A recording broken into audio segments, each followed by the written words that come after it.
دوبارہ کریں. السلام علیکم. یہ جو لوگ آن لائن ہیں, ٹھیک ہے, آن لائن سسٹم برد ہے, آن لائن کر لیں پہلے, ٹھیک ہے نا. آن لائن بھی یہ دیکھا جا رہا ہے آپ کا پروگرام, ٹھیک ہے نا. ہم چاہتے ہیں کہ میڈیا پہ آئے, انشاءاللہ ٹی وی چینل پہ بھی آئے گا ہمارا یہ پروگرام, اور اسکائی چینل پہ آئے گا انشاءاللہ, تاکہ یہ میسج جو ابھی جو لوگ یہاں بیٹھے ہیں ان کے علاوہ ہواؤں کی دوست پر پوری دنیا میں پھیلے یہ میسج ہمارا. یہ میسج خوشبو کی طرح ہوتا ہے نا جی, جو پھیلتا ہے, محسوس ہوتا ہے, بندہ اس کو محسوس کرتا ہے. سوال کرنا جی خاص طور ریڈی ہیں آپ؟ جی ہمارے فاروق بھائی سے سوال لیتے ہیں. فاروق نسیم صاحب ہمارے بہت بڑے شاعر ہیں. السلام علیکم. جی فرمائیے. سورہ کہف میں جیسا آیا ہے اور نامہ اعمال جو ہے عزیز ہوگا, تو ڈفرینٹ زبان بولنے والے لوگ ساری دنیا میں موجود ہیں, تو وہ کس لینگویج میں ملے گا کہ وہ بندہ خود پڑھ لے اور بتا دے کہ یہ چھوٹی سی چھوٹی چیز بھی نہیں چھوٹی ہے اور بڑی سے بڑی چیز بھی نہیں چھوٹی ہے. خفیہ طور پر جو کیا وہ بھی وہاں درج ہے اور وہ بھی یہاں ہے, تو اس کو پڑھنا آنا چاہیے. تو سوال یہ ہے کہ جو ملے گا وہ کس لینگویج میں آئے گا. ماشاء اللہ, یہ جو بہت اہم سوال ہے کہ نامہ اعمال کس زبان میں ہوگا. دیکھیے, زبان کی پابندی یہاں پر ہے اور وہاں پر زبان کی پابندی نہیں ہے. اس کے دو اسباب ہیں. ایک تو اللہ رب العالمین اور وہاں ساری کائنات کے لوگ جو بھی اللہ نے پیدا کیے سبھی ہوں گے, تو اللہ تعالیٰ بھی تو سوال کرے گا ان سے. اور وہ حدیث میں یہ لفظ کہا گیا وَلَيْسَ بَيْنَهُمَا تَرْجُمَانٌ, کہ جب اللہ تعالیٰ بندے سے پوچھے گا, جیسے سورہ انعام میں ہے وَلَقَدْ جِئْتُمُونَا فُرَادًا, کہ تم الگ الگ آؤ گے حساب دینے کے لیے انڈیویجول, اور اس موقع پر جب سوالات ہو رہے ہوں گے تو درمیان میں کوئی مترجم نہیں ہوگا.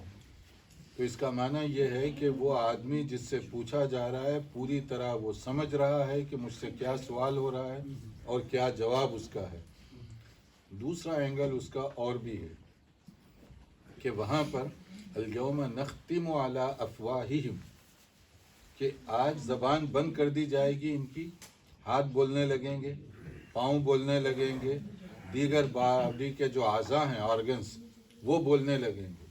اس کو دیکھ کر انسان کہے گا کہ تمہیں کیا ہو گیا, دنیا میں بات نہیں کرتے تھے, اب یہاں سے تم یہاں کیسے بات کر رہے ہو.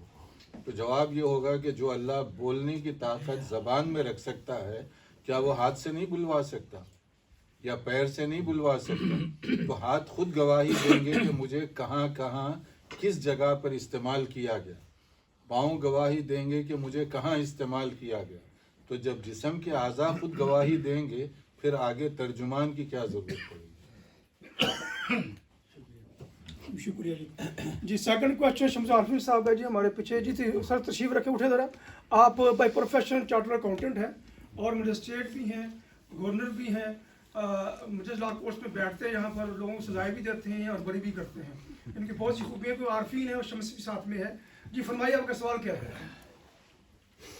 مفتی صاحب نے بڑے اچھے طریقے سے ہمیں بتایا ہے کہ ملکہ کی جنازے کا جو جلوس نکلا تھا, ان کے احباب ان کے ساتھ گئے, پوری دنیا کی بادشاہت ان کے ساتھ گئی, ان کے جواہرات ان کی دولت ان کے ساتھ گئی, لیکن جب وہ قبر کے پاس پہنچے تو پھر جو چیز ان کے ساتھ گئی وہ ان کے اعمال تھے. اور آرچ بشپ آف کینٹربری نے بڑی خوبصورت بات کی. انہوں نے یہ نہیں کہا کہ انہیں قبر میں اتارتے ہوئے کہ اب ہم ملکہ کو قبر میں سپرد کر رہے ہیں, انہوں نے کہا اب ہم اپنی بہن کو قبر میں اتار رہے ہیں, تو ملکہ جو ہے وہ ختم ہو گئی. تو جب قبر میں اترتے انسان کے اعمال ان کے ساتھ جاتے ہیں. اعمال وہ چیز ہے کہ جو چیزیں ہم دنیا میں کرتے ہیں اس کا حساب وہاں ہوتا ہے.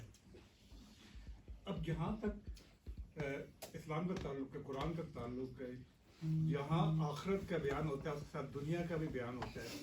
ربنا آتنا فی الدنیا حسنۃ وفی الآخرۃ حسنۃ وقنا عذاب النار. آپ جائیں گے وہاں پہ تو آپ سے حساب ہوگا کہ آپ نے کتنی نمازیں پڑھی, کتنے حقوق اللہ ادا کیے. لیکن آپ سے یہ سوال ہی پوچھا جائے گا کہ آپ کا بھائی کینسر کا مریض تھا, درد سے وہ چیخ رہا تھا, کہ آپ نے اس کی مدد کے لیے کیا کیا. آپ سے یہ بھی پوچھا جائے گا کہ آپ کا ایک بھائی جس کو ناحق مارا گیا، اس کے ساتھ بہت بے انصافی ہوئی، کیا آپ نے اس کے خلاف آواز اٹھائی اس ناانصافی کے خلاف؟ یعنی وہاں پہ حقوق اللہ کے ساتھ حقوق العباد کے بارے میں بھی پوچھا جائے گا. لیکن ہمارے مسلمان جو ہیں وہ آخرت پہ زیادہ توجہ دیتے ہیں، دنیا پہ نہیں. شاید یہی وجہ ہے کہ مسلمانوں کا دنیا میں کنٹریبیوشن زیرو ہے. کسی چیز میں بھی فیلڈ میں مسلمانوں کا کوئی کنٹریبیوشن نہیں ہے کہ ہمیں فوکس کیا جاتا ہے کہ آخرت پہ توجہ دیں، دنیا پہ نہیں دیں. حالانکہ دنیا آخرت میں جو سوال ہوں گے وہ دنیا کے بارے میں ہی ہوں گے، جبکہ ہمیں دنیا کو کمپلیٹلی اگنور کرنے کا کہا جاتا ہے. اسی لیے کسی بھی مسلم امہ میں دیکھ لیں، کسی نے بھی دنیا کے لیے حقوق العباد کے لیے کوئی چیز نہیں کی. کیا یہی وجہ ہے کہ ہمارا جو فوکس ہے آخرت پہ ہے کہ ہمارا جو کنٹریبیوشن دنیا میں صفر ہے؟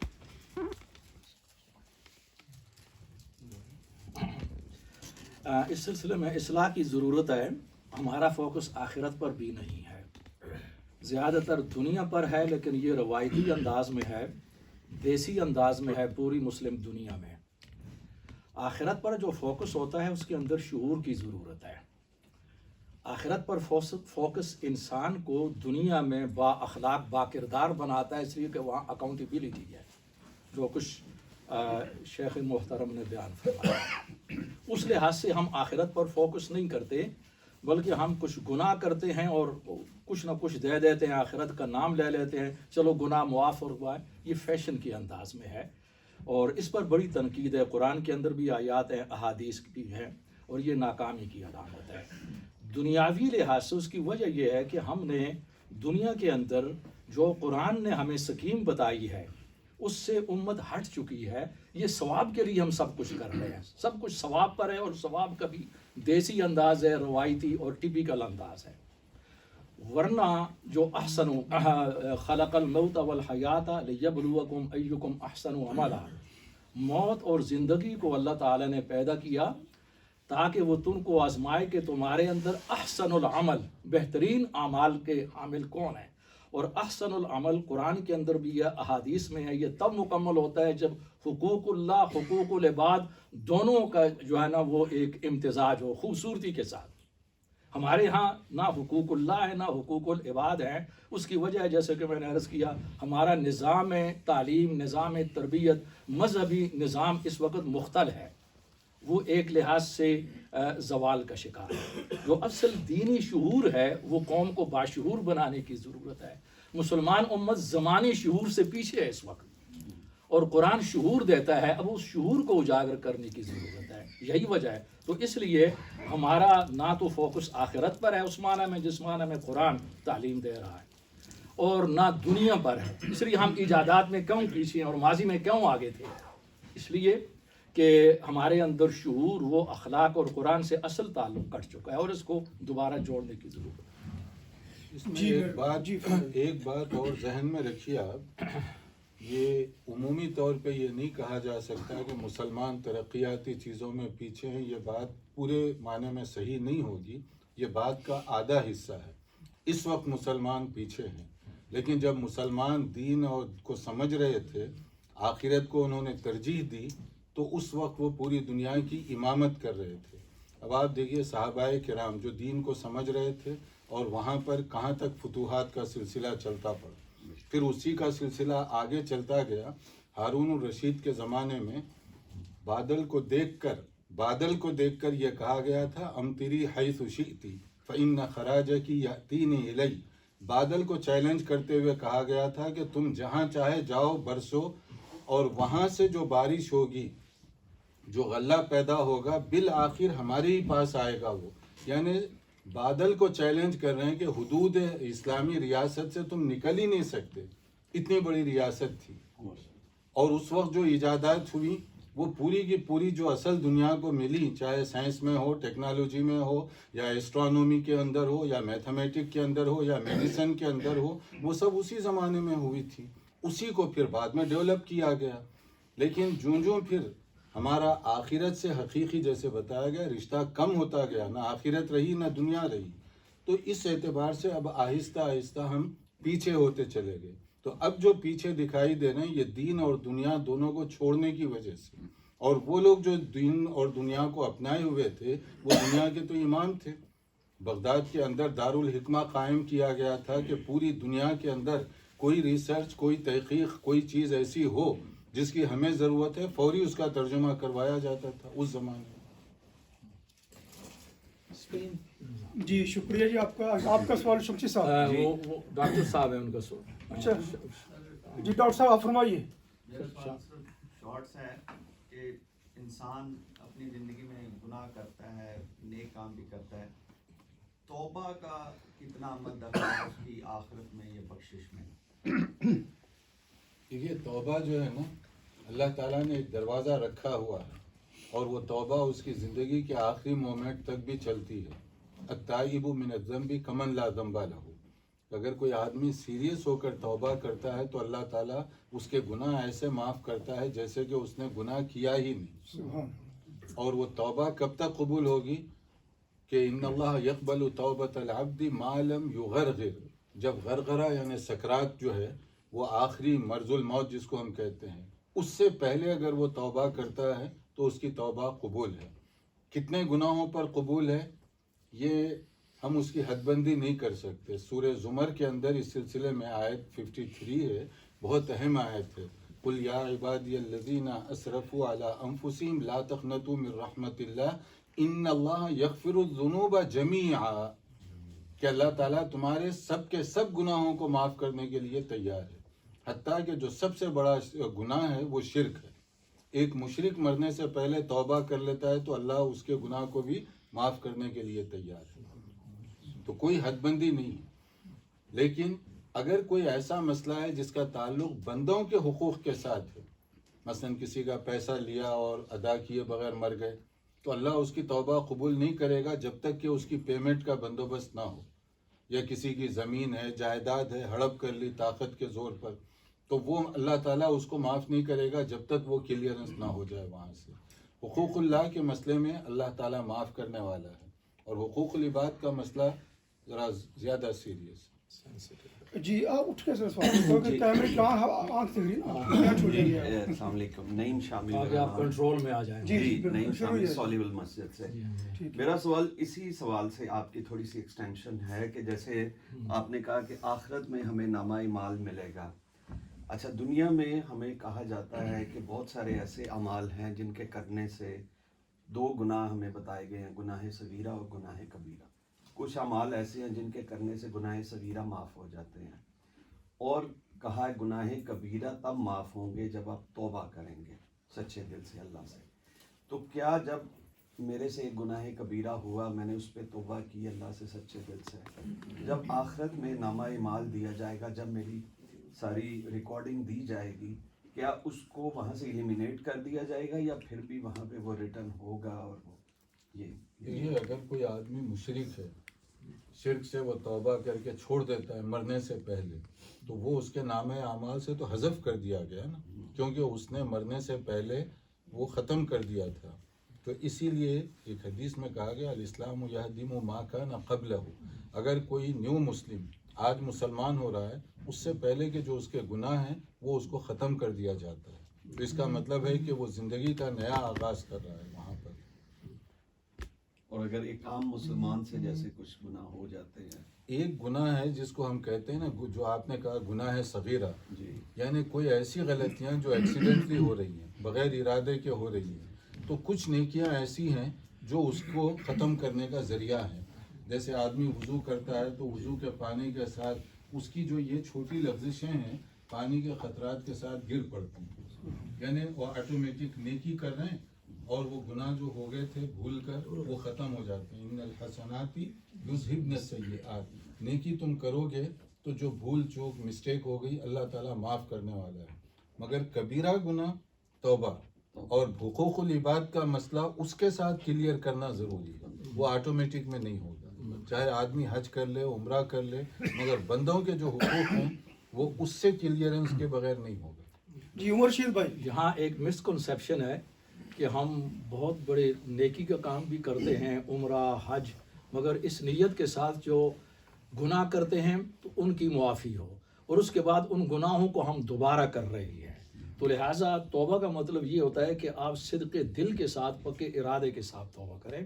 پھر مغفرت کو نا یغفر الذنوب، مغفرت کا تصور یہ ہے کہ جب اللہ تعالیٰ معاف کرتا ہے تو اس کا مفہوم یہ ہے قرآن کا کہ اس گناہ کو محو کر دیا جاتا ہے، وہ ڈیلیٹ ہو جاتا ہے۔ یہ مغفرت کے مفہوم میں شامل ہے۔ جی مرشد بھائی، ہم جس دنیا میں رہ رہے ہیں وہاں پہ سرمایہ دارانہ ایک سیکولر نظام رائج ہے، جہاں پہ کرائٹیریا آف ایکشن جو ہے نا وہ صرف دنیاوی مفاد پہ ہی مبنی ہے، آخرت کا کہیں جو ہے نا رول نہیں ہوتا۔ کنڈر گارڈن سے لے کے یونیورسٹی تک، سیاست سے لے کے معاشی نظام تک، جہاں کہیں بھی ہم جاتے ہیں، جاب پہ جاتے ہیں، آخرت کا کانسیپٹ کا کوئی ذکر، کوئی ویلیو نہیں ہوتی۔ تو ایسے میں ہم مسلمان اس نظام میں رہ کے بھی یہ بیلنس کیسے صحیح رکھیں کہ آخرت کی ویلیوز کو جو ہے نا برقرار رکھیں اور اپنی نئی نسل تک بھی جاری رکھیں؟ ماشاء اللہ، بڑا اہم سوال ہے، آپ بھی اس میں اصل میں عمر رشید صاحب، مسئلہ یہ ہے کہ اس وقت مسلمان ہم لوگ جس انداز میں اس ملک میں رہ رہے ہیں، جس انداز میں، یہ ایک غیر اسلامی انداز ہے۔ یہاں پر اسلامی دعوت کا تصور خود ہمارے مذہبی حلقوں کے اندر بھی صحیح معنوں میں نہیں ہے، چہ جائے کہ غیر مذہبی جو باقی مسلمان ہیں ان کے متعلق گفتگو کی جائے۔ تو لہٰذا یہ جو بیلنس جس کی طرف آپ نے اشارہ کیا، یہ بہت بڑا چیلنج ہے، یہ نہیں ہے۔ اب مسئلہ یہ ہے یہ کیسے کیا جائے، اس وقت تو نہیں ہے۔ بہت سے خاندان ہیں، فیملیز ہیں جن کے اندر یہ چیز پائی جاتی ہے۔ بہت ساری مساجد نے اپنے طور پر ایک کمیونٹی کریٹ کی ہے اور اس کے اندر وہ کوشش کر رہے ہیں، جزوی طور پر کامیاب ہیں، کلی طور پر وہ بھی نہیں ہے۔ اس کا ایک ہی طریقہ ہے کہ ہمارا جو مذہبی نظام ہے، علماء ہیں، یہ مل کر ایک تعلیم، تربیت اور دعوت کا طریقہ اختیار کریں، مسلمانوں کی اصلاح کا۔ ابھی ہمارے اندر بہت سی غلط رسمیں ہیں، بہت سے ایسے ہم کام کر رہے ہیں کہ ہمارے خلاف اسلامو فوبیا، ریسزم اور ہیٹرڈ، وہ جو ہے نا اس کے روٹس ہمارے اندر ہیں، ہم یہاں پر کام ایسے کر رہے ہیں۔ ان سب کی اصلاح کی جائے۔ ہمارے اندر جو اسلام ہے ایک اقلیت کے اندر بہت اچھا ہے، عمومی میں بات کر رہا ہوں کمیونٹی کی، اس کے اندر صرف اور صرف فیشن کے لحاظ سے تذکرہ کے طور پر جو ہے نا وہ اسلام موجود ہے۔ عملاً ہم دنیا دار ہیں، اور جہاں دنیا داری کا مسئلہ آتا ہے وہاں پر اسلام کو نظر انداز کر دیا جاتا ہے۔ اس لیے یہ بیلنس اس وقت صحیح معنوں میں نہیں ہے۔ اس کو ایک ہی شکل میں قائم کیا جا سکتا ہے کہ ہم اکٹھے ہوں، ایسے پروگرام ہوں، تمام مساجد اکٹھی ہوں، شیعہ اور سنی سب اکٹھے ہوں اور آپس میں بیٹھیں، ڈائلاگ ہوں، اور ان کے اوپر ریسرچ کی جائے کہ ہم اب آگے کیسے بڑھیں اور بیلنس کیسے رکھیں۔ جی سلمان اسد بھائی، آج کے اس پروگرام کے رہنما بھی ہیں، آپ کے سوال آنا چاہیے۔ میرا اس پہ پلیز کیمرہ آپ کو کیچ کر رہے ہیں۔ میرا اس پہ ایک عمومی سوال اسی سے ہے کہ دیکھیں، ہم جس سوسائٹی میں رہتے ہیں وہاں پر بہت سے غیر مسلم لوگ ہم سے یہ سوال کرتے ہیں کہ ہم تو حقوق العباد میں آپ سے بہت آگے ہیں، مدر ٹریسا کی مثال یہ ہے، تو آپ کس وجہ سے کہتے ہیں کہ ہم جو ہے جہنم میں جائیں گے اور آپ جو ہیں وہ جنت میں جائیں گے، جبکہ آپ ہم سے اپنا کیا کہتے ہیں ہیومینٹی اور جو دنیاوی امور ہیں، یعنی کہ لوگوں کو مدد کرنا اور اس کے حساب سے یعنی کہ اگزامپل سیٹ کرنے کے حساب سے بہت پیچھے ہیں۔ تو کیا جیسے ہم مدر ٹریسا کی ایک مثال لیں، کیا صرف جس عورت نے ساری زندگی نیک کام کیا اور کبھی اس نے شاید کوئی برائی کی ہی نہ ہو، کیا صرف اس وجہ سے کہ وہ شرک تھی کی وجہ سے اور صرف اس نے کلمہ نہیں پڑھا، کیا وہ ان لوگوں سے بدتر ہے کہ جو یہاں پر ہر برا کام کرتے ہیں اور اپنا کیا کہتے ہیں اور مسلمان ہیں؟ یہ بہت اہم سوال ہے، اس کو اتنی حوصلے سے آپ سن بھی لیں جواب اس کا۔ یہ جو ہے یہ اس میں حقیقت بھی ہے، تھوڑی سی پروپیگنڈا زیادہ ہے، یہ میری بات اچھی طرح آپ سمجھیں۔ اس لیے کہ مدر ٹریسا نے جو کچھ کام کیا ہے وہ قابل قدر ہے، مگر اس سے 20 گنا زیادہ مسلمانوں نے کیا، اس کو میڈیا نے نہیں دکھایا۔ جیسے یہ بہت سارے قدرتی آفات وغیرہ کے موقعوں پر ایک عرب شیخ نے تجارت میں سے ایک جہاز بھر کر سامان بھیجا، اس کا کہیں ذکر نہیں کیا گیا، اور یہاں ایک پیکٹ بھی اگر دیا گیا تو وہ پیکٹس نکلنے سے لے کر غریب تک پہنچنے تک میڈیا اس کو کور کرتا رہا۔ اس وجہ سے لوگوں کے ذہن میں ایک ایسی بات آ گئی کہ گویا مدد کرنے والے یہ صرف یہی لوگ ہیں، جو کہ حقیقت نہیں ہے۔ اس کی ایک دوسری میں مثال دیتا ہوں۔ پاکستان میں اس سے پہلے بھی زلزلہ آیا، یہاں کچھ ایسے مسلمان تاجر بھی ہیں جو اپنا پورا ویئر ہاؤس دے دیے تھے، اس کا ذکر کہیں نہیں آیا. اور کچھ ایسے لوگ ہیں جو بہت زیادہ ان کی دولت نہیں ہے، مگر جتنی دولت ہے اس سے زیادہ انہوں نے خرچ کرنے کی وہاں کوشش کی، اس کا کہیں ذکر نہیں آیا. اسی طرح کچھ عرب ممالک ہیں جنہوں نے پوری بستی کا اعلان کیا تھا کہ اس میں مثلاً ہم 500 گھر بنا کر دیتے ہیں. اب وہ حکومت وہاں کی وہ اپنے غلط طریقے سے استعمال کی یا کیا ہے، لیکن دینے والوں نے تو دیا، اس کا کہیں ذکر نہیں کیا گیا. تو اس کا معنی کیا ہوا؟ میڈیا اس کے اندر جو ہے نیگیٹو رول ادا کر رہا ہے. اس کی ایک اور مثال سمجھیے، یہاں پر ایک آدمی مسلمان پکڑا جاتا ہے کوئی بھی جرم میں، جرم جو بھی کرے غلط ہے، مسلمان کرے اور بھی زیادہ غلط ہے وہ. تو جرم جب پکڑا جائے تو دوسرے دن اخبار میں خبر لگے گی اے مسلم، اس کے بعد اس کا نام آئے گا، اور پھر اس کے بعد جو جرم ہوا ہے کہ اس نے ایکسیڈنٹ کیا. گویا ایسا امپریشن پڑھنے والے کے ذہن میں بیٹھتا ہے کہ گویا وہ قرآن پڑھ کر کسی کو ایکسیڈنٹ کر دیا یا ٹکر مار دیا. پہلے مسلمان وہی ایکسیڈنٹ اسی نوعیت کا، اتنی ہی کوالٹی کا ایک غیر مسلم کر رہا ہے تو کبھی نہیں آئے گا ایک کرسچن یا یہ ہندو، یہ نہیں آئے گا. اور اس سے نتیجہ کیا نکل رہا ہے کہ پڑھنے والا جب بار بار اے مسلم جو نگیٹو جو بھی خبر ہے، تو اس کے ذہن میں خود بخود یہ امپریشن پیدا ہوگا کہ یہ جرم کرتے ہی مسلمان ہیں.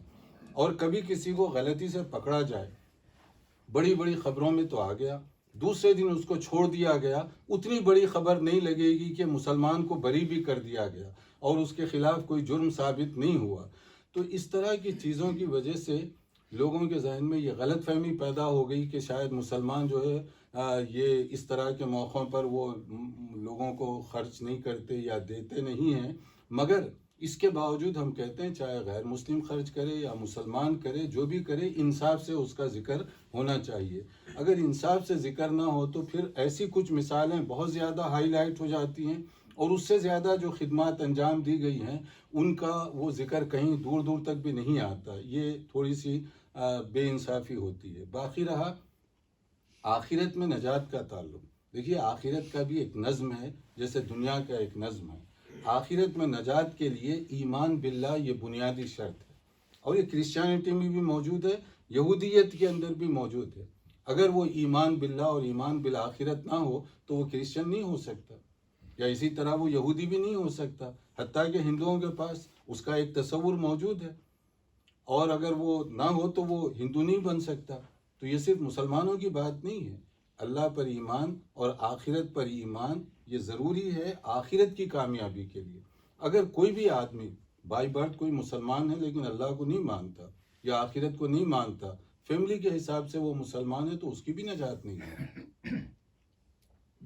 اس سلسلہ میں چونکہ ہمیں تھوڑا مشاورت بھی کرنی ہے اور اسی کو آخری سوال کے طور پر لے لیں، ایک بات کلیئر ہو جائے اضافہ کے طور پر جواب میں، کہ مولانا وحید الدین خان صاحب والی بات یہاں پر کرنا پڑے گی کہ اس میں کوئی شک نہیں کہ مسلمانوں کی بہت بڑی کنٹریبیوشن ہے، لیکن میڈیا کے اندر اس کا نہ آنا ایک لحاظ سے دوسروں سے ہم شکایت بھی کر سکتے ہیں، لیکن خود سے بھی ہم شکایت کریں گے کہ ہمارے اندر بہت بڑی کمزوریاں ہیں اور ہمارے پاس بڑے وسائل ہیں، اتنی بڑی تعداد ہے اور ہم کچھ بھی نہیں کر رہے. یہ یہاں پر بھی اور اللہ کے ہاں ہم مسئول ہیں. دوسری بات یہ ہے کہ جنت اور جہنم کے حوالے سے ہم یہاں پر کوئی قطعی فیصلہ نہیں کر سکتے، یہ اللہ تعالیٰ کے ہاتھ میں ہے. پھر سورہ طٰہٰ میں جب سیدنا موسیٰ علیہ السلام، ہارون علیہ السلام فرعون کے پاس گئے دعوت کے لیے، اس کا پورا ذکر ہے، اور اسے دعوت دی، تو اس نے کچھ آگے سے جیسے کہ وہ فرعون تھا مذاق بھی کیا اور کہا کہ جس دین پر ہم قائم ہیں اس سے پہلے ہمارے باپ دادا بھی تھے، ان کے بارے میں کیا ہوگا. تو موسیٰ علیہ السلام نے وہاں پر یہ فیصلہ نہیں کیا کہ وہ جہنم میں جائیں گے، یعنی علمھا عند ربی فی کتاب، ان کا معاملہ اللہ کے ہاں ہے، اللہ کے پاس ہے. تو اس لیے وہ لوگ جن پر دعوت جن تک نہیں پہنچ سکی، انسان جس ماحول میں پیدا ہوتا ہے قدرتی طور پر نیچرلی وہ اسی کو اختیار کرتا ہے، اس دین کو، اس ماحول کو. یہ ہماری ذمہ داری تھی کہ ہم دعوت کو صحیح معنوں میں محبت کے ساتھ تمام انسانیت تک پہنچاتے، ہم نہیں کر سکے. اب وہ اپنے ماحول میں پلے ہوئے ہیں، اپنے دین پر، اپنے معاملات پر، ان کا معاملہ اللہ کے ہاں ہے. ہم یہ نہیں کہیں گے اگر کوئی مولوی کہتا ہے سب جہنم میں جائیں گے، یہ قرآن کی حروف سے یہ چیز مطابقت نہیں رکھتی. یہ میرا اپنا ایک مطالعہ ہے قرآن کی روشنی میں. جی 2 کوشچنز ہیں ہمارے دوست ہیں. جی بھائی جان اٹھیے، آپ کا سوال کیجیے، ذرا ادھر چہرہ فرمائیے کو کیمرہ کیچ کرے گا انشاءاللہ. ڈاکٹر صاحب میرا اسی سے ملتا جلتا سوال ہے کہ جب آخر میں ہمارا یہ کنسیپٹ دیا جاتا ہے کہ جب ہم کلمہ پڑھ لیتے ہیں تو ہم جنت میں جائیں گے چاہے جو بھی گناہ کیے ہوں گے اس کے بعد بخشش کے بعد. تو کیا یہ صحیح ہے ایسا کہنا؟ کیونکہ اگر ایک قاتل ہے جس نے قتل کیا ہوا ہے، اس نے کلمہ پڑھا ہوا ہے، وہ بھی جنت میں چلا جائے گا. دوسرا اسی سے ملتا ہے شفاعت کا آپ نے ذکر کیا کہ ہمارے نبی کریم صلی اللہ علیہ وسلم آخر میں ہماری شفاعت کریں گے. اس کا کتنا اس میں ہوئے گا کہ اگر اس بندے کی شفاعت ہو جائے گی؟ دیکھیے بھائی، یہ جو کلمہ کی آپ جو بات کر رہے ہیں کہ اگر کوئی آدمی صحیح طور پر کلمہ پڑھے، کلمہ ایک ہے روٹین کے طور پہ، چھوٹا بچہ بھی پڑھ دیتا ہے جیسے اس کو پڑھا دیا جائے. یہ نہیں ہے، جو شعور کے ساتھ کلمہ پڑھے گا اس کا فائدہ اس کو آخرت میں یقیناً ہوگا. لیکن اس کے ساتھ جو آپ کہہ رہے ہیں کسی کا قاتل ہے تو وہ حقوق العباد کا مسئلہ ہے. قاتل تو بہت بڑی بات آپ نے کر دی. حدیث کے مطابق ایک مرتبہ نبی صلی اللہ علیہ وسلم کی موجودگی میں ایک جنازہ آیا. آپ نے پوچھا اس کے اوپر کوئی قرض ہے، لون ٹو بی پیڈ؟ تو کہا گیا کہ ہاں معمولی سا تھا، اور حدیث کے الفاظ میں 2 دینار یعنی 2 پاؤنڈ سمجھ تقریباً اتنا ہی ہے، جو کہ بہت معمولی ہے. تو نبی صلی اللہ علیہ وسلم نے کیا کہا؟ آپ نے فرمایا کہ پھر اس کا جنازہ تم پڑھو، میں نہیں پڑھوں. تو اب صحابہ کو بڑا رحم بھی آ گیا کہ نبی موجود ہوں، جنازہ یا دعائے مغفرت نہ کریں، بہت بڑی محرومی کی بات ہے. ایک دوسرے صحابی ازراہ ہمدردی انہوں نے کہا اس کا جو قرضہ ہے میں اپنے اوپر لیتا ہوں. تو آپ نے کہا ایموشنلی نہیں، دینا بھی پڑے گا. تو انہوں نے کہا منظور ہے. پھر آپ صلی اللہ علیہ وسلم آگے بڑھے اور آپ نے نماز جنازہ پڑھائی. تو اس میں پوائنٹ جو بتانے کا ہے، قتل کی تو آپ بڑی مثال دے رہے ہیں. میں کہہ رہا ہوں 2 دینار بھی اگر بندوں کے باقی ہیں تو اس کے لیے اتنی بڑی اور ہیوی سزا رکھی ہوئی. تو حقوق العباد کا مسئلہ اسی لیے ہم بار بار کہہ رہے ہیں بہت سیریس ہے. وہاں اللہ تعالیٰ بھی اس کو معاف نہیں کرے گا جب تک کہ وہ بندے سے اس کا مسئلہ کلیئر نہ ہو جائے. جی طاہر میر صاحب کا سوال ہونا چاہیے. اس کے بعد ہمارے اشرف بھائی آپ سوال کریں گے؟ نہیں، ان کے بعد آپ کی باری. السلام علیکم. جی میرا حضرت جی یہ سوال ہے کہ ہم عموماً قبرستان جاتے ہیں تو کچھ خواتین بھی ساتھ جانا چاہتی ہیں، تو اس کے بارے میں کیا اسلام میں کیا اس کے بارے میں ہے جو کہ ہمیں اس پہ روشنی ڈالے جائے؟ دیکھیے، قبرستان میں جانے کے سلسلے میں خواتین کے لیے میت کے ساتھ دفنانے کے موقع پر عورتوں کو جانے سے منع کیا گیا. اس کے مختلف اسباب ہیں. ان میں سے ایک ان کے اندر جو کیفیت ہوتی ہے وہ ایک جذباتی ماحول ہے. ماں اپنے بیٹے کو دیکھے اس کو دفن کر رہے ہیں، اس کے اوپر مٹی ڈال رہے ہیں، تو یہ ماں کی ممتا جو ہے اس کے لیے وہ اتنا آسان نہیں ہوتا. اور بھی اس میں بعض دوسری مسئلے ہوتے ہیں. تو تدفین کے موقع پر یعنی جنازے کے ساتھ جانے سے منع کیا گیا. لیکن کیا قبرستان یا قبر کی زیارت عورت کر سکتی ہے؟ جواب ہے کر سکتی ہے. لیکن یہ ہے کہ اس کے ساتھ کوئی آدمی ہو، اور دوسرا یہ ہے کہ وہ بالکل جیسے سمپل حالت میں، کیونکہ وہاں آپ جا رہے ہیں عبرت اور سبق حاصل کرنے کے لیے، تو وہاں پر یہ کیفیت نہ ہو جیسے آپ بالکل میک اپ کے ساتھ پرفیوم لگائے ہوئے قبرستان پہنچیں. یہ انداز نہیں. جی شکریہ. جی اشرف بھائی آپ کا سوال. پوچھنا تو نہیں چلا ضرور پلیز. کوشچن کافی ڈیپ اور سیریس تھا. میرا کوئی لائٹ نوٹ پر ہے کہ وہ جو خوش قسمت آدمی ہے اور جو جنت میں پہنچیں گے ان کو تو کہا گیا کہ انہیں پوری ملے گی. لیکن اس لحاظ میں سوچ رہا ہوں کہ میری بیگم کو اس پوائنٹ پر ناراض نہ ہو تو ان کو کیا ملے گی، وہ لیڈیز کو کیا ملے گی ادھر. وہ کیا مسئلہ ایک لیکچر نکال تھا کہ جو ان کا دل چاہے گا وہ اللہ تعالیٰ ان پوری کرے گا. آپ اس کو کچھ بیان کر سکتے ہیں؟ سسٹر یہی ہے موجود، تو پھر آپ کی ذمہ داری ہے.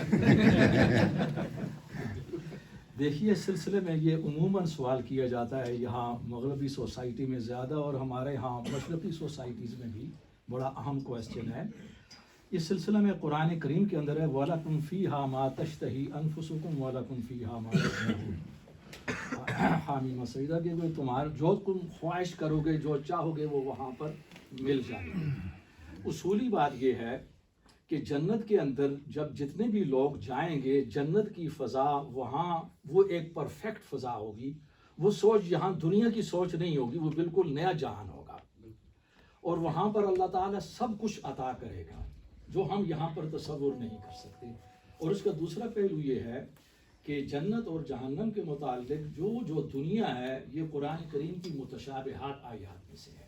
یعنی ہمیں اتنا ہی علم دیا گیا ہے کہ ہم دنیا کے اندر سمجھ سکیں. ان کی اصل حقیقت کیا ہے یہ مرنے کے بعد معلوم ہوگی, اور اس پر ہم دنیا کے جو پیمانے ہیں جیسے ہم دنیاوی زندگی کو سمجھتے ہیں ان پر قیاس کرتے ہوئے جنت کی زندگی کو نہیں سمجھ سکتے.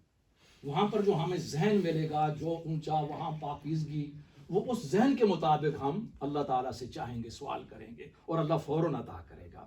اور اس کے اندر اللہ تعالیٰ یقیناً وہ کچھ عطا کرے گا کہ وہ مرد بھی اور عورتیں بھی سب سیٹسفائیڈ جانے قرآن کے مطابق. یہ ہمیں تصور دیا گیا اور میں سمجھتا ہوں کہ اسی میں سب کچھ ہے. جی اشرف مغل صاحب آپ کے ساتھ سوال کیا گا. جی جزاک اللہ ڈاکٹر صاحب اینڈ مفتی صاحب for your very informative lecture and all the I think questions have been covered. If you can just make one clarification for me regarding the punishment in the grave. As we know, the physical body decomposes very quickly depending on the condition of the soil and the temperature and humidity, whereas the soul is departed to barzakh. Regarding the punishment in the grave, is that physical or is it spiritual? And also, can you put some light on what information or knowledge we have about the soul, which is the essence of life, from the Quran and Hadith? دیکھیے اس سلسلے میں روح کے بارے میں خود قرآن کیا کہہ رہا ہے اس کو ہم ذہن میں رکھیں. یسألونک عن الروح قل الروح من امر ربی وما اوتیت من العلم الا قلیلا. روح کے بارے میں اللہ تعالیٰ نے فرمایا کہ تمہیں اس کا بہت تھوڑا سا نالج دیا گیا. اب جب قرآن کہہ رہا ہے کہ تمہیں بہت تھوڑا سا نالج دیا گیا تو اس کی ڈیٹیل میں نہ کوئی میڈیکل ڈاکٹر پہنچ سکتا ہے, نہ کوئی سائنٹسٹ پہنچ سکتا ہے, نہ کوئی عالم دین پہنچ سکتا ہے سوائے ان باتوں کے جو قرآن یا حدیث کے اندر بتا دی گئی. اس سلسلے میں بہت ہی مختصر باتیں بتائی گئی ہیں. نمبر 2 یہ ذہن میں رکھیے کہ مرنے کے بعد جیسے میں نے کہا آدمی عالم برزخ میں پہنچتا ہے. برزخی زندگی کہتے ہیں مرنے کے بعد سے لے کر آخرت کی جو زندگی ہے ان بٹوین جو بھی پیریڈ ہے وہ برزخ میں ہے. برزخی زندگی کے بارے میں ہم اس زندگی کے بارے میں تصور نہیں کر سکتے کیونکہ وہ ایک نئی دنیا ہے اور اس کا ہمیں جتنا ڈیٹیل جو بتائی گئی اس سے زیادہ ہم نہیں جان سکتے. باقی رہا قبر کا عذاب وہ کیسے ہوتا ہے, یہ برزخی زندگی میں ہو رہا ہے وہ ہوگا, لیکن اس کی شکل و صورت کیا ہوگی اس کو بڑی آسانی سے سمجھنے کے لیے ایک بہت ہی بڑے اسکالر گزرے ہیں شاہ ولی اللہ محدث دہلوی, جو دہلی کے بہت بڑے عالم دین گزرے, بلکہ اس زمانے میں یوں سمجھ لیجئے کہ حدیث وغیرہ کا کام جو انڈیا پاکستان میں ہوا اس میں ان کی بہت بڑی کنٹریبیوشن ہے جو اس وقت کی. انہوں نے اس کو ایک مثال سے سمجھایا عذاب قبر کو. وہ یہ ہے کہ اگر آپ کے کمرے میں کوئی آدمی اور دوسرا سو رہا ہے اور کبھی یہ ہوتا ہے کہ وہ نیند کی حالت میں کوئی ڈراؤنی خواب دیکھتا ہے, وہ خواب میں مثلاً کوئی سانپ آ گیا یا کوئی اس طرح زہریلی چیز جو اس پر حملہ کرنے کے لیے پیچھے بھاگ رہی ہے. اب آدمی دوسرا وہیں پر بیٹھا ہوا ہے اسی کمرے میں, وہ تو نہیں دیکھ رہا اس کو, لیکن یہ جو سویا ہوا ہے وہ دیکھ بھی رہا ہے فیل بھی کر رہا ہے. اتنا فیل کرتا ہے کہ کبھی آدمی خواب میں چیخنے چلانے لگتا ہے اور کبھی کبھی پسینہ پسینہ ہو جاتا ہے اور پھر اس کی سانس بے قابو ہونے لگتی ہے. اس کو لوگ جھنجھوڑ کر اٹھاتے ہیں, کیا ہوا؟ تو وہ کہے گا یہاں سانپ آ گیا تھا. تو دوسرا کہے گا پاگل تو نہیں ہو گئے, سانپ کہاں ہے یہاں پر, تو تم کمرے میں سوئے ہوئے ہو. وہ بھی صحیح ہے یہ بھی صحیح ہے, کیونکہ جو آدمی نیند میں نہیں ہے وہ تو وہاں ظاہری طور پہ کچھ نہیں دیکھ رہا ہے, اور جو سو رہا ہے وہ دیکھ رہا ہے کہ اس کے اوپر تو پسینہ پسینہ ہو گیا اس سانپ کی وجہ سے اور چیخنے چلانے لگ گیا وہ. تو یہ مثال دے کر وہ یہ سمجھا رہے ہیں کہ عذاب قبر کو سمجھنے کی یہ چھوٹی مثال ہے کہ اگر یہ اس طرح سے ہو سکتا ہے تو اللہ کے نظام میں یہ کیوں مشکل دکھائی دے رہا ہے کہ ہم قبر کھودتے ہیں وہاں کوئی جنت کے میوہ نہیں دکھائی دیتا, یا جہنم کا کوئی اس میں عذاب نہیں دکھائی دیتا تو اس کا مطلب یہ ہے کہ عذاب ہی نہیں ہو رہا ہے. عذاب تو ہو رہا ہے جس کی یہ مثال دی گئی, وہ بھی چھوٹی مثال بڑی بات کو سمجھنے کے لیے ایک. اور دوسرا یہ ہے کہ قبر کے عذاب کے بارے میں حدیث میں بہت کلیئر ہے, عذاب القبر حق, صحیح بخاری کے الفاظ ہیں کہ قبر کا جو عذاب ہے یہ برحق ہے. کس طرح ہوتا ہے اللہ عالم.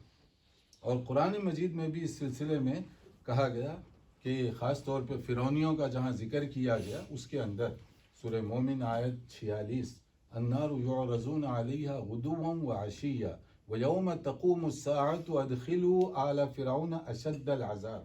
فرعونیوں پر ابھی صبح اور شام یہ جہنم کا عذاب پیش کیا جا رہا ہے ابھی, اور قیامت جب قائم ہوگی تو سخت ترین عذاب میں وہ مبتلا کیے جائیں گے. تو یہاں دو عذابوں کا ذکر کیا گیا, ایک آلریڈی جس سے وہ گزر رہے ہیں اور دوسرے قیامت کے دن جو ہوگا. تو اب آلریڈی کون سا عذاب ہے؟ یہی عذاب قبر ہے جس کا قرآن مجید میں بھی وضاحت کی. جزاک. جی بھائی آپ لاسٹ ٹائم بھائی آپ نے کوشچن کرنا چاہتے. وعلیکم السلام. میرا جو ہے ماشاءاللہ کافی اچھے سوالات ہے, اور جو ہے خدمت جو ہے اس میں حقوق العباد اور حقوق اللہ دونوں طرف سے جو ہے آپ پہ جو ہے آپ اس پہ روشنی ڈالیں. تو حقوق العباد سے جو ہے ایک چھوٹا سا سوال تھا آپ سے کہ میرا تعلق health and social care industry سے ہے. کیا ہم جیسے پروفیشنل سے سوال کیا جائے گا آخرت کے اندر کہ ہم جب پریکٹس کرتے ہیں تو اس کے اندر اگر ہم نقص کرتے ہیں یا پھر کوئی غلط انفارمیشن یا پھر کوئی غلط پالیسی فالو کرتے ہیں اور کسی کے دباؤ سے یا پھر میڈیکل مافیا کے, تو یہ ایسے کوئی یعنی کہ ہم سے سوال کیا جائے گا آخرت کے اندر؟ جی جی ہاں, یہ اہم سوالوں میں سے ایک ہے. اس سلسلے میں جو قرآن میں اور سنت میں, قرآن میں اللہ تعالیٰ نے اور سنت میں نبی علیہ الصلوۃ والسلام نے جو معیار اور اصول قائم کیا ہے وہ یہ ہے کہ اضطرار کی کیفیت کے کہاں تک آپ مجبور ہیں, کہاں مجبور نہیں ہیں.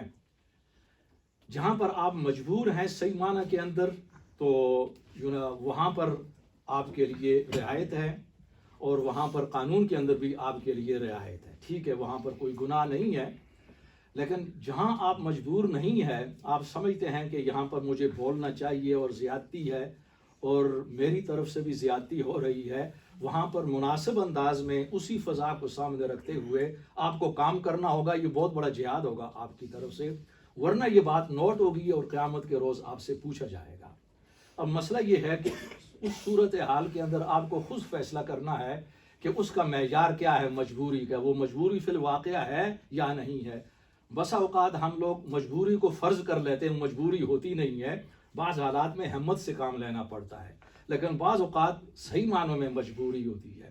اگر آپ مجبور بھی ہیں تو وہاں پر بھی دعوت کا ایک کام ہے کہ حکمت کے ساتھ جو ہے نا وہ آپ سمجھاتے رہیں, اور یہ ایک بہت بڑا جہاد ہوگا آپ کی طرف سے. تو اس کے لیے اس کا مناسب جواب یہی ہے. جی سوالات کچھ اور کرنا چاہیں گے دوست؟ جی اشرف بھائی آپ چلے. ہمیں مشاورت بھی کرنی ہے, 9 بجے سے آگے چلے گئے ہم. اوکے چلے. سیریس پوائنٹ ہے وہ یہ ہے کہ جو انسان فوت ہو جاتے ہیں ان کی قبرستان میں, مثلا میں اپنے ماں باپ کی قبر پہ جاتا ہوں, جس دل سے میں ان کے ساتھ بات کروں, ویسے یہ جائز ہے کہ نہیں؟ مثلا میں کہوں کہ السلام علیکم ابا جان, میں اگلے ہفتے دوبارہ آؤں گا ملنے کے لیے. ان کی روح ہوتی ہے کہاں جاتی ہے؟ یہ نمبر 1 پوائنٹ. نمبر 2 ہے کہ یہ جائز ہے ایسی دل میں بات رکھنے کر سکتے ہیں انسان. دیکھیے سوال جواب جب آپ کریں گے, سوال کا مطلب ہے کہ جواب آنا چاہیے. آپ ایکسپیکٹ کرتے ہیں جواب آئے گا وہاں سے؟ اگر آپ پوچھیں گے دل میں تھوڑا سی تسلی ہوتی ہے جو میں نہیں, اگر تو جواب آ رہا ہے پھر تو آپ سوال کریں تو بات بنتی ہے. جواب نہیں آ رہا تو اس کا معنی ہے کہ آپ وہاں پر جو کام کرنے کا ہے وہ دعائیں مغفرت کریں.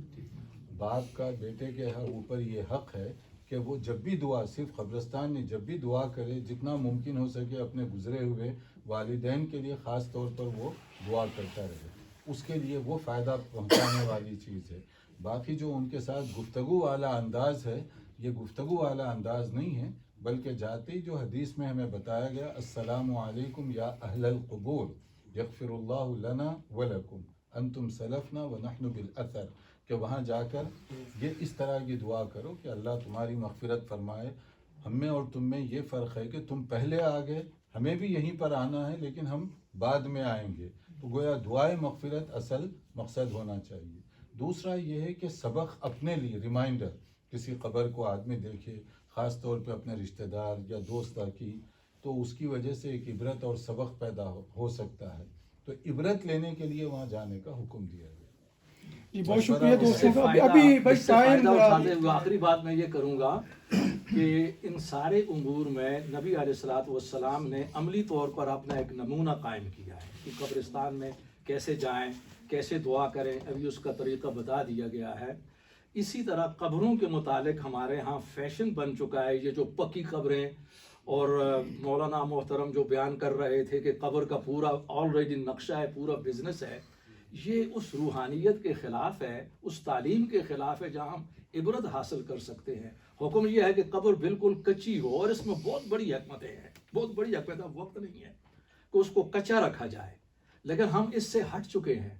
اور اسی طرح بہت سے معاملات کے اندر جو ہے نا وہ ہم ان اصولوں سے ہٹتے جا رہے ہیں کہ جن کے اندر برکت بھی ہے اور رحمت بھی ہے ہمارے لیے. اس کو بطور خاص سامنے رکھا جائے. جی بہت شکریہ سیشن کا. جی آئی تھنک میرے خیال میں فائنل کرتے ہیں. آخری سوال حضرت میں کر لوں آپ کی اجازت سے. اکثر علماء کہتے ہیں، بعض کو ایسے بھی کہتے ہیں کہ جو جنت میں حوریں ہوں گی، حوریں نہیں ہیں، دنیاوی جو بیویاں ہوتی ہیں نا وہ حوروں کی شکل میں ملیں گی. سوال جس کی شادی نہیں اس کو جنت میں کیا ملے گا؟ کیونکہ امام بخاری کی شادی نہیں ہوئی تھی، امام ابن تیمیہ کی شادی نہیں ہوئی تھی، ان کو جنت میں کون کیا ملے گا؟ اور آپ کے لیے ہم توقع دعا کرتے ہیں. ہم تو جی یہ جو سوال کا جواب دے دیجیے، کیونکہ اکثر علماء یہ بات کرتے ہیں. تسلی کرنا پہ. جی فرمائیے حضرت، آخری سوال ہے. جی دیکھیے جنت کے بارے میں جب یہ کہا جا رہا ہے مالا عین رأت ولا اذن سمعت ولا خطر علی قلب بشر، جنت کی نعمتوں کے بارے میں چاہے عورت ہو یا مرد ہو، یہ تین باتیں جو بتائی گئی ہیں سب پر اپلائی ہوتی ہیں جو بھی جنت میں جائے گا. اور ہماری دعا ہے اللہ ہم سب کو جنت میں لے جائے. تو وہاں پر یہ کہا گیا وہ ایسی نعمتیں اس کو وہاں پر ملیں گی جس کا کسی آنکھ نے مشاہدہ نہیں کیا دنیا میں، اور کوئی کان اس کے بارے میں سنا تک نہیں کہ وہ کس کوالٹی اور کیفیت یا لگژری کی ہوگی، سنے تک نہیں ہوں گے. اور نہ کوئی اس کی کسی کے تصور میں، امیجینیشن میں بھی نہیں آ سکتا، اتنی اونچی نعمتیں وہاں پر ملیں گی. تو اس میں آپ اور میں محدود کیوں کرتے ہیں کہ وہاں پر ہماری عقل اور سوچ سے بھی اوپر کی نعمتیں اللہ نے رکھی ہوئی ہیں. اور اس کی وجہ کیا ہے؟ نزلا من غفور الرحیم، اس لیے کہ ہم مہمان بن رہے ہیں اللہ کے، گیسٹ بن رہے ہیں اللہ کے، اور ہماری ہوسٹ کون بنے گا؟ اللہ تعالیٰ. اب اگر اللہ تعالیٰ ہمارا میزبان بن جائے تو اللہ تو اپنی شان کے مطابق ہماری اس کی نعمتیں دے گا نا. تو یہ نعمتوں کو ہم الفاظ میں نہیں بیان کر سکتے. جب حدیث میں کہا گیا کہ وہ تمہارے تصور سے بھی اوپر کی نعمتیں ہیں، تو مطمئن رہیں جس کو بھی جو بھی جنت میں جائے گا اس کو اچھا میں ذرا پوچھنا چاہ رہا ہوں، ہم دعا کرتے رہیں گے. اگر کوئی آن لائن جو زوم پر ہے کوئی سوال کرنا چاہے اس سے پہلے کہ ہم ختم کریں. جی بالکل. السلام علیکم. زوم میں آن لائن جا رہے ہیں. ہاں جی کوئی سوال کرنا چاہے زوم پہ تو، ورنہ پھر ہم ختم کرتے ہیں. جی دوستو شکریہ تشریف لائے، سسٹر کا اسپیشلی شکر گزار ہیں اس محفل میں تشریف لائے. یہ دینی محفلیں چلتی رہنی چاہیے. کووڈ-19 کے بعد پہلا سرکل ہوا ہے، دوستوں کے غبار باہر نکلا ہے سوالات کی شکل میں. بڑا خوشی ہوئی تشریف لایا. پروگرام کے لیے پرٹیکولرلی سسٹر کا بہت بہت شکریہ. جزاک اللہ خیر. اللہ آپ کو جنت میں بھی ایسا خدمت گزار کرے سبھی کے لیے. تو ابھی ریکارڈنگ ختم ہو چکی ہے تو کچھ مشاورت کرنی ہے ڈاکٹر صاحب. جہاں